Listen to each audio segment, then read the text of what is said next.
प्रोटोमाइस्टिल्स order के बारे में देखते हैं हम। एस्कोमाइक यह फंगस के एस्कोमाइकोटिना या एस्कोमाइस्टीज वर्ग के अंतर्गत आता है।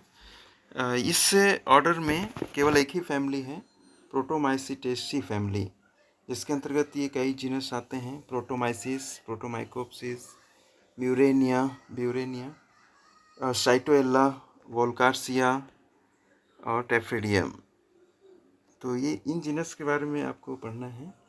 प्रोटोमाइसिटेसी फैमिली पहले या कुछ टैक्सोनॉमिस्ट इसको टेफ्रिनेल्स ऑर्डर के अंतर्गत ही रखते हैं, इसलिए आपको कई बार इंटरनेट पे या बुक्स में ये टेफ्रिनेल्स ऑर्डर के अंतर्गत ही आपको ये फैमिली मिलेगी। अलग से प्रोटोमाइसिटेल्स ऑर्डर कई बार नहीं देखने को मिलता है, कई पुस्तकों में या इंटरनेट में नहीं बना हुआ है।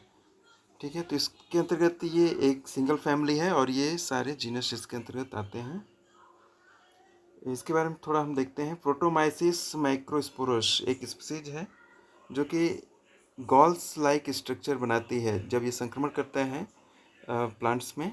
जनरली अम्बेलिफेरी फैमिली, जिसको एपियसी फैमिली कहते हैं, इसके पौधों पर संक्रमण करता है और एस्टेरेसी फैमिली के भी प्लांट्स में यह संक्रमण करता है। तो जब वह संक्रमण करता है तो ये गॉल्स यानी राउंड शेप स्वेलिंग या आउटग्रोथ टाइप स्ट्रक्चर बनाते हैं। जैसे मस्सा होता है वैसे उस टाइप का ये गॉल्स स्ट्रक्चर पत्ती के सरफेस पर बनते हैं, जैसे हम आगे देख सकते हैं। इस पत्ती में जैसे ये स्ट्रक्चर दिख रहे हैं, जहाँ इन्फेक्शन हुआ है वहाँ पर ये मस्से के जैसा आउटग्रोथ आ गया है। ठीक है, और इसमें भी स्पोर जब बनते हैं तो ये पूरा जो सेल है ये इस तरह से एक स्पोरोजिनस मास बना लेता है, प्रोटीन बॉडी, उसमें बहुत सारे स्पोर्स बनते हैं जो कि बाहर निकलते हैं। ठीक है, तो ये गॉल्स बनाता है और प्लांट जो है बेलिफेरी या स्टेरेसी फैमिली, ये दोनों फैमिली के प्लांट्स में इन्फेक्शन करता है। दूसरा देखते हैं ब्यूरेनिया, ये भी दूसरा जीनस है इस फैमिली के अंतर्गत, जो कि स्वेलिंग या ब्लिस्टर्स बनाता है। ये लीव्स या स्टेम में स्वेलिंग, जो वो स्थान फूल जाएगा जहाँ पर इन्फेक्शन होगा, या फिर उसमें छाले पड़ जाएंगे। बाहरी सरफेस अगर डैमेज हो जाता है तो वहाँ पर वो छाले जैसा स्ट्रक्चर्स दिखने लगता है, ब्लिस्टर्स कहते हैं जिसे हम। तो ये प्लांट एपियसी या अम्बेलिफेरी फैमिली में ये संक्रमण करता है। अम्बेलिफेरी आप जानते होंगे, ये जिसमें आपका कोरिएंडर आता है, कोरिएंडर प्लांट, धनिया का पौधा। साइटोएल्ला कॉम्प्लिकेटा, ये काफ़ी ईस्ट के जैसा ये एक स्पीसीज है, फंगल स्पीसीज है। जैसे आप ईस्ट पढ़ते हैं उसी तरह का ये दिखते हैं। तो इसको सबसे पहले हिमालयन सॉइल से आइसोलेट किया गया था, साइटोएल्ला कॉम्प्लिकेटा को। और साइटोएल्ला का कोलोरेडोएंसिस स्पीसीज भी होता है, जो कि इंसेक्ट का डेड बॉडी का मांस या उसका एक्सक्रेटा जो होता है, जो अनडाइजेस्टेड फूड, उसमें से ये निकाला गया था, आइसोलेट किया गया था, पहली बार देखा गया था ये दूसरी स्पीसीज जो है। तो ये मोस्ट लाइकली ईस्ट के जैसे सेलुलर स्ट्रक्चर होते हैं। साइटोएल्ला का भी एक डायग्राम है, देख लेते हैं। जैसे ये जो दिख रहा है आपको, ये साइटोएल्ला है, मोस्ट लाइकली ईस्ट के जैसा आपको ये दिखाई देगा।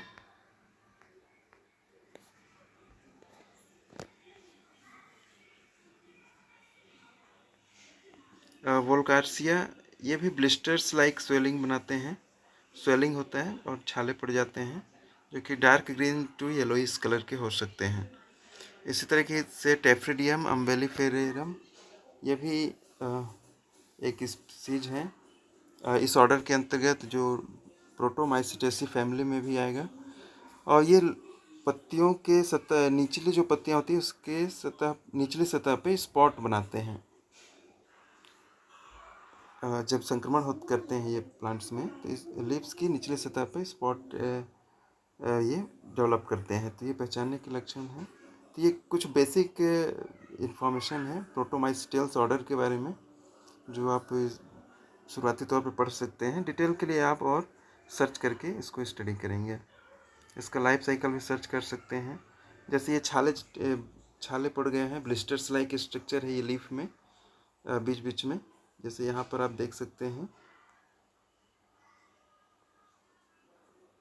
यहाँ पर है ना, पत्तियों की सतह डैमेज हो जाती है तो ऐसा लगेगा जैसे छाले पड़ गए हों। इसके अलावा ये आपको दिख रहे हैं टैफ्रिडियम का है ये। इसमें भी क्या होता है, पूरा जो सेल्स है वो स्पोरोजिनस मास बनाता है। स्पोर इसके अंतर्गत यहाँ पर डेवलप होते हैं। ये थोड़ा स्पष्ट फोटोग्राफ्स नहीं आ पाए हैं। इसमें भी आप देख सकते हैं, ये भी वैसे ही स्ट्रक्चर दिख रहा है। तो इसमें जो स्पोरोजिनस मास होता है, एस्क्स बनते हैं और जब सेल से वो बाहर निकलते हैं तो मोस्ट लाइकली इस तरह के ही स्ट्रक्चर आपको देखने को मिलेंगे। सेल से बाहर निकला है, पूरा पूरा जो सेल मास से बाहर निकला और वो स्पोरोजिनस टिश्यू में डेवलप हो जाता है और उसमें से बहुत सारे फिर स्पोर्स जो ये निकल रहे हैं, ये आप देख सकते हैं। तो इसके बारे में इतना ही है।